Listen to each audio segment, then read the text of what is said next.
What's on, ladies and gentlemen? My name's Ross, I like games, and today we need to have a little bit of a look at the FAQ for Starter Deck 10, the frequently asked questions. Of course, Starter Deck 10 is out now over in Japan, so that means we need to have a look at everything that's going on with this deck, and we need to have a look at the rulings, because if you don't know the rules, you can't play the game. Simple.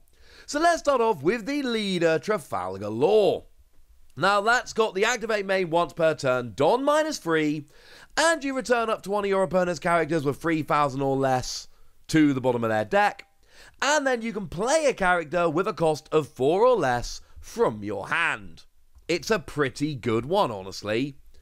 Well, if my opponent has no characters with 3,000 power or less, can I still play a card for free? Can I just do the second bit of that skill, or do I have to do the first bit of the skill as well? Wonderful news! You can just go for it. Essentially, the way we interpret this is, get rid of one of their characters if you can, and then play one of your own. This is a big deal. It makes the card significantly better. Okay, well, what about the other way round? Can I take one of their characters and put it to the bottom of their deck, but then not play a 4-cost or less character of my own? Yeah, now this one's nice and easy. This one is far more obvious because you do the putting back first. Now I've got nothing to play. Never mind.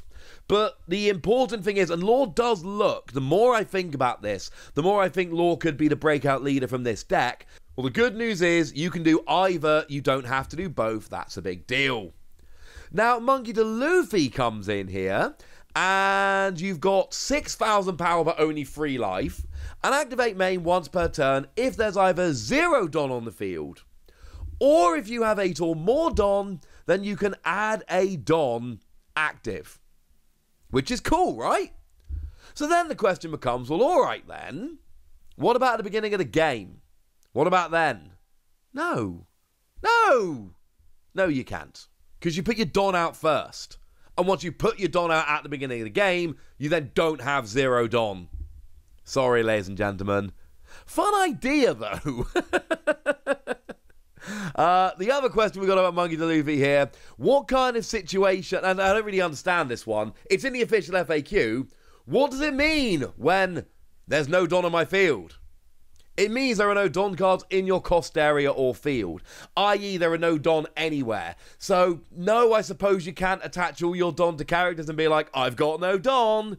That would be weird. It has to be no Don anywhere on the field. That's very important. Now, Sanji is a lovely new card we get in this set, and when you play this, if your opponent has a character with 5,000 power or more, you gain Rush, which means you can attack on the turn you play it, which is clearly a good thing. Well, alright, well, I play this, I gain Rush. Well, if my opponent then has no characters with 5,000 power or more, can I still attack this turn? Yes. So let's say, for argument's sake, they have one character with 5,000 power or more. I play this, I've got Rush, I attack that character and take them out. They no longer have a character on the field with 5,000 power or more. You don't lose Rush. Essentially, once you've gained Rush, it stays around and it doesn't go away. Frankly, it'd be weird if it did. Now we have Monkey D. Luffy coming in this starter deck that also has Rush, although it just has Rush, no if, buts, or maybes. And we've got once per turn, when your opponent activates Blocker, you can KO up to one of your opponent's characters with 8,000 power or less. Okay. Does it have to be the character that activates Blocker that I KO? Nope. Anyone at all is good by us. Essentially, once they activate Blocker, you then choose any character with 8,000 power or less and KO. That's important. Another question about Monkey D. Luffy. When this character attacks, opponent activates Blocker.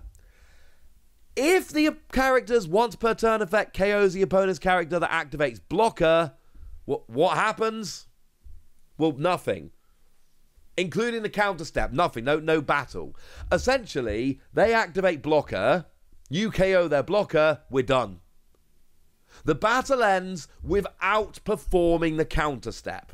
Essentially, now you don't get to go through the blocker and take out a life. That would be brilliant. But we've seen rulings before with One Piece, so that doesn't work. You can't take out the blocker and then get the attack through. The blocker's essentially already happened. But you don't then carry on encountering all of that. Blocker's taken out. Move on with your life. There we go. Now there is a new killer coming in this deck. 5 cost, 6,000 power, counter plus 1,000. And during your turn, once per turn, when you return a Don from your field to your Don deck, KO a cost-free or lower character of your opponent's that is rested. Well, what if it's one of my opponent's skills that makes me return a Don back to my Don deck? You still get the KO. This still works. Now, your opponent's only going to do this if they really want to get rid of your Don, but yes, if your opponent uses a skill, again, this is one of those read the card situations. Even if your opponent does it, a Don has still gone from your field back to your Don deck, and therefore, this will absolutely work. Now, as well as a leader, Trafalgar Law, there is also a character, Trafalgar Law, coming in this particular deck. It's got blocker, and on play, Don -1, if your opponent has 7 or more cards in their hand, discard 2 cards from your opponent's hand. Well, I told you this was going to be in the FAQ. Although we had seen it on a character before, so we kind of knew how it works. What happens? Who chooses which cards? Well, whoever played Law chooses, but they choose at random. They choose 2 face-down cards from their opponent's hand. So, it's not as good as if you got to look at their hand and choose, but it's much better than if your opponent got the choice of what to discard. It's done at random. But again, we had seen this before, so we did know this ruling. That is pretty important.